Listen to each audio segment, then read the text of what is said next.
Do you say no? Do you actually say no to things? I find it really difficult to say no. So we're going to talk about how to say no in a confident manner. So let me introduce my special guest, Anne Taylor. Hello, Anne Taylor, my executive coach guest. How are you? Very well, thanks, Esther. Thanks for having me. It's lovely to see you, Anne. We've both written a book. Let's just hold our books up quickly. That we do this every time, but that's why we're doing this mini series together. So, Anne, what's your book called? Soft skills, hard results. Soft skills, as in how to say no and how to be confident, but hard results. And mine is Goodbye Glossophobia, Banish Your Fear of Public Speaking. And we've both faithfully, loyally read each other's books. But Anne has worked with global multinational organizations in a leadership role. And now she's an executive coach, and she has to deal with people that might have to say no. So, Anne, I love this topic because I know I don't say no to things. I find it really difficult. And I can tell you why I find it difficult in a moment. But why do you think I find it difficult? Am I normal? You're normal. There's a KPMG piece of research that shows, I think it's 84% of women are taught to be good towards other people. And only 44% of women recall being taught to be good leaders. So almost half. Really? But hang on a minute. All we're doing is saying no. That's not a bad thing, is it? No, I think it's a good thing. Sometimes women tend to be people pleasers. People pleasers. People pleasers. That's a tongue twister. People pleasers. I am guilty of being a bit of a people pleaser. And if I do one of those psychometric tests, if I read my description, say if I'm a yellow in the insights test, for example, it will normally say somewhere in my profile, a bit of a people pleaser. And I find it excruciating sometimes having to say no. Just a funny story before we start. When I went to the nursery a few years ago to talk about my son's behavior, it stuck with me. This nursery staff said to us, "We avoid using the word no in the nursery."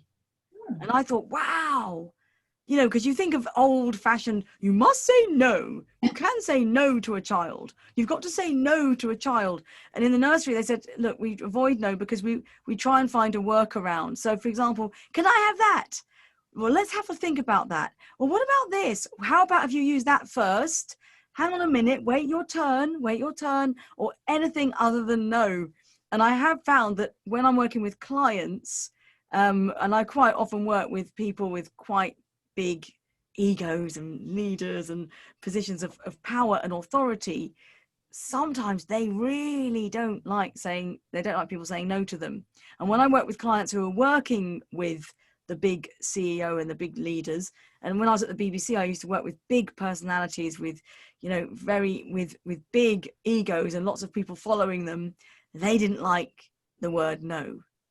And so I got frightened of the word no because I knew they'd be like a child. If you say no, they'll go, ah.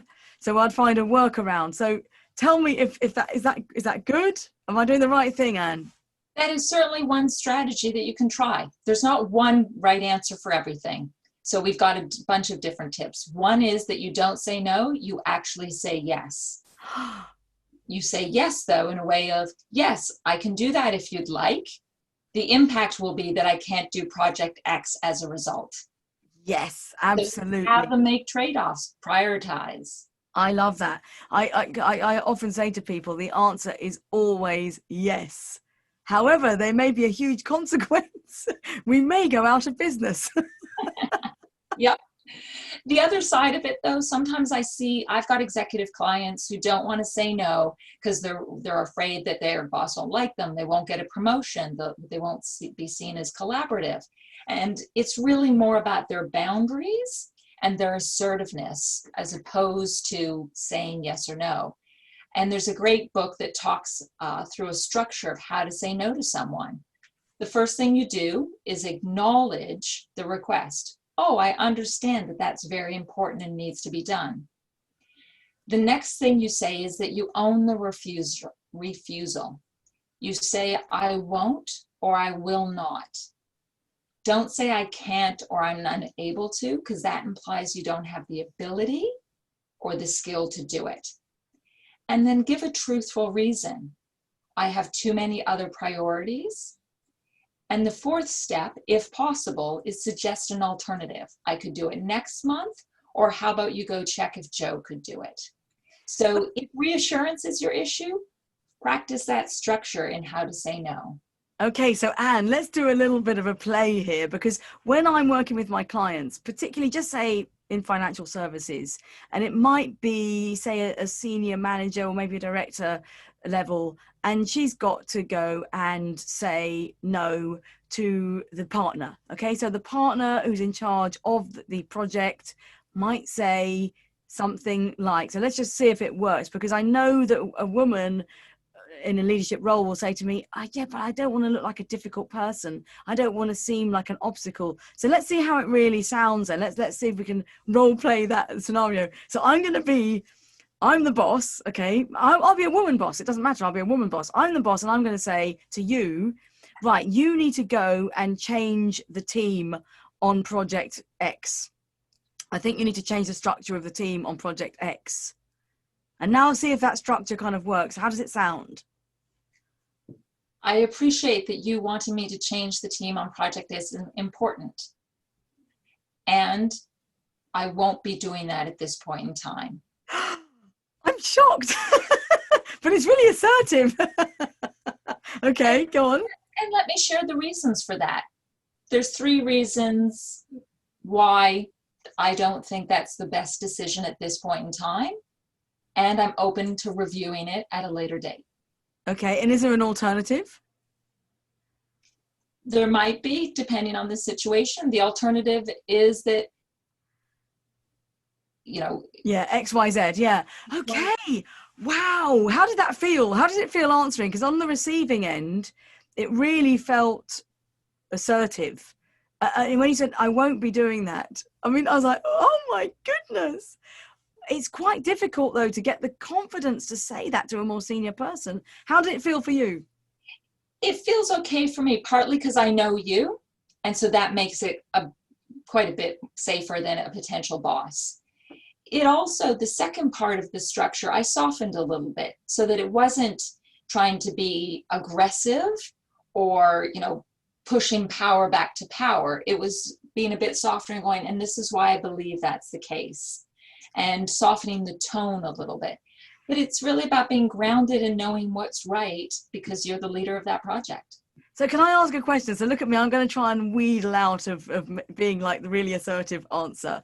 If you said something like, I understand why you would want to do that. Here are the reasons why I don't think it's a good idea. Boom. So I haven't actually said I won't be doing that. I've said, here are the reasons why I don't think it's a good idea. Yeah, that's possible. I think that's just as assertive, or am I kind of wheedling out of being assertive? One of the things about leadership is it's situational. It depends on you, it depends on the person you're interacting with and the situation you're talking about. If it's something around how you were doing a specific project and someone wanting to alter that, I think your approach is exactly right. You know what? Let me think about it. I'm thinking there's 3 reasons that's probably not the best idea from my point of view. Here are those 3 reasons.